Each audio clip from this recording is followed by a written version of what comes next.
सर्वांना नमन वंदन प्रणाम। मी उद्धवराव सोनवणे, आनंदनगर, वैजापूर जिल्हा छत्रपती संभाजीनगर। माझं एक चॅनल आहे संत व दैवी पुरुष माहिती। मराठीमध्ये मी अनेक संतांचे चरित्र टाकत असतो, आपण जरूर बघावं। पण आज मला आई या दोन शब्दाविषयी बोलावंसं वाटलं आणि थोडक्यात आई या शब्दातच केवढा अर्थ आहे बघा। दीर्घ अक्षर आ म्हणजे आत्मा, आ म्हणजे आत्मा आणि ई म्हणजे ईश्वर। आत्म्यामध्ये ईश्वर असलेली ती आई।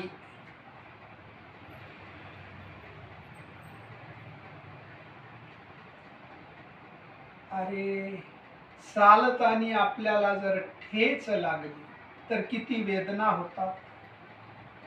मग त्या आईविषयी कधी विचार केला का?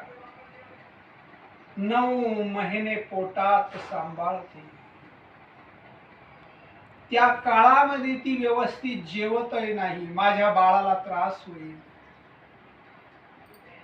झोपतही नाही 9 महिने व्यवस्थित, माझ्या बाळाला त्रास होईल। आणि 9 महिने पूर्ण होण्याच्या अंतिम समयाला एक शब्द आहे बाळांत, बाळ किंवा अंत। अशा प्रसंगी दवाखान्यामध्ये आईला नेल्या जातं आणि मग डॉक्टर म्हणतात, बाई बाळाला व्यवस्थित बाहेर काढायचं असेल तर पोट फाडावं लागेल तुझं। त्यावेळेस ती आई काय म्हणते, डॉक्टर मोठं पोट फाडून टाका, पण माझ्या बाळाला व्यवस्थित बाहेर काढा, त्याला दुनिया दाखवा, माझं जीवनाचं सार्थक झालं, संपलं माझं पोट पुरं फाडून टाका, मी मेले तरी चालेल। म्हणून आईचे ऋण कुणी फेडू शकत नाही। मातृदेवो भव, पितृदेवो भव, आणि त्याच जोडीला पित्याचंही तेवढेच ऋण आपल्यावर आहे। अरे तुमचा जन्म होतो जसा चिखलाचा गोळा, त्याला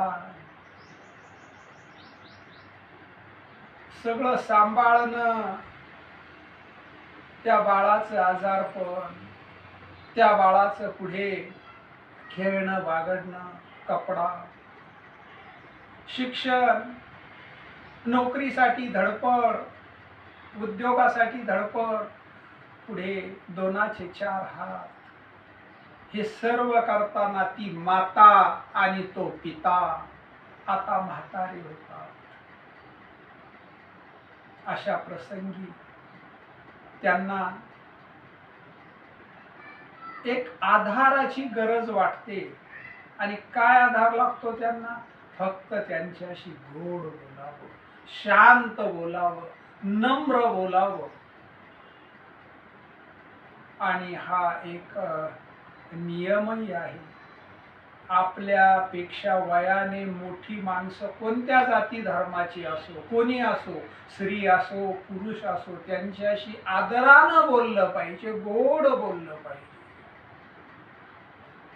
बरोबरीची आहेत, मुलगा असो मुलगी असो, त्यास भाऊ बहीण समजावं, वयाने लहान आहे त्यास मुलगा मुलगी समजावं। अशा प्रमाणे जो या कलियुगात आचरण करतो त्याच्या घरामध्ये देवाचा वास असतो। देवाला ते तर घर आवडतं, देव तेथेच असतो।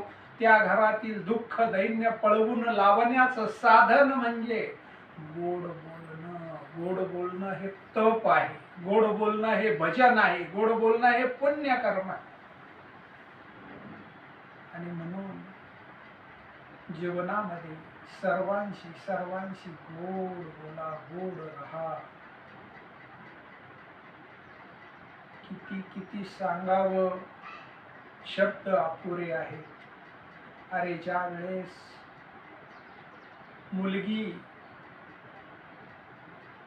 माहेर सोडून सासरी निघते त्यावेळेला ती सर्वात जास्त रडत असते.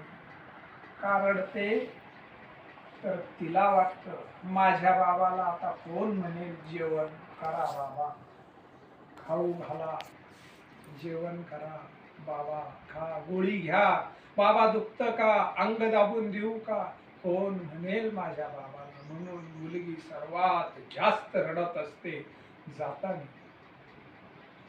आणि हा बाप आयुष्यभर एवढी कमाई करून सगळ्यांना सांभाळून ओझ्याखाली वाकलेला असतो, तो जाताना रडताना दाखवत नाही, पण मुलगी गेल्यानंतर तोंड लपून लपून धुमसून धुमसून रडत असतो. म्हणून जीवनामध्ये मुलांनी मुलींनी आई वडिलाचं ऋण अतिशय मोठं ऋण आहे. त्या ऋणातून उतराई होणार नाही.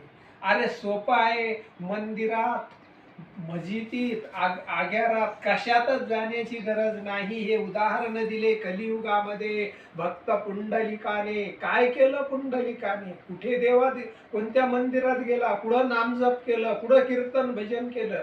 नाही केलं. फक्त आईबाबांची सेवा केली. जगाचा मालक आणि मालकीन त्या पुंडलिकाच्या सेवेसाठी पंढरपूर तयार झाले. पुंडलिका भेटी परब्रह्म आले गा, नाही घडविला नाही जडविला. अरे दुसरं उदाहरण आहे श्रावण बाळ.